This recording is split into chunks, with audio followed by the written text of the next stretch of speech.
আজকের recipe pomfret মাছের সর্ষে বাটায় ঝাল। তেল গরম করে, সর্ষের তেল ভালো করে গরম করে আমি একটা একটা করে নুন হলুদ মাখানো পমফ্রেট মাছগুলো ভালো করে এপিট ওপিট করে ভেজে নেব। এরমভাবে আমি প্রত্যেকটা মাছ ভেজে নেব ভালো করে, যাতে মাছগুলো খুব স্বাদ লাগে। আর মাছগুলো মোটামুটি 70% মতন ভাজেই মানে রান্না হয়ে যাবে আর কি, বাদ বাকিটা ঝোলে ফুটবে।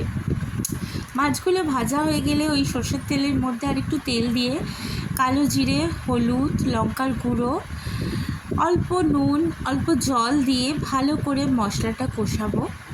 তারপর এইটার মধ্যেই আমি একটু টমেটো হাত দিয়ে চটকে আর কি আধখানা টমেটো দিয়ে দেব।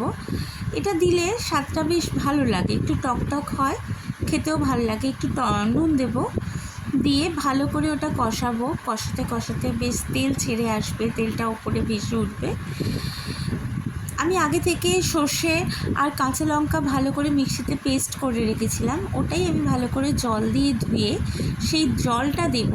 সর্ষের খোলাটা আমি দেব না, জলটা দিয়ে ভালো করে মিশিয়ে নেব। 2-4টে কাঁচা লঙ্কাও দেব আমি এই সময়, স্বাদটাও ভালো হবে, ঝালও হবে।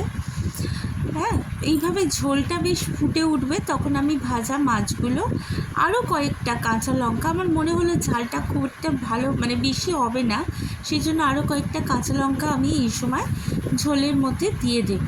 এবার ঝোলটা বেশ ভালো করে কিছুক্ষণ ফুটে গেলে নামাবার আগে ভালো করে ধনেপাতা কুচিয়ে ধুয়ে আমি সেগুলো দিয়ে মাছটা নামিয়ে নেব। এই হয়ে গেল আমার পমফ্রেট মাছের সর্ষে বাটা দিয়ে ঝাল। কেমন হলো, কেমন লাগলো আপনারা জানাবেন।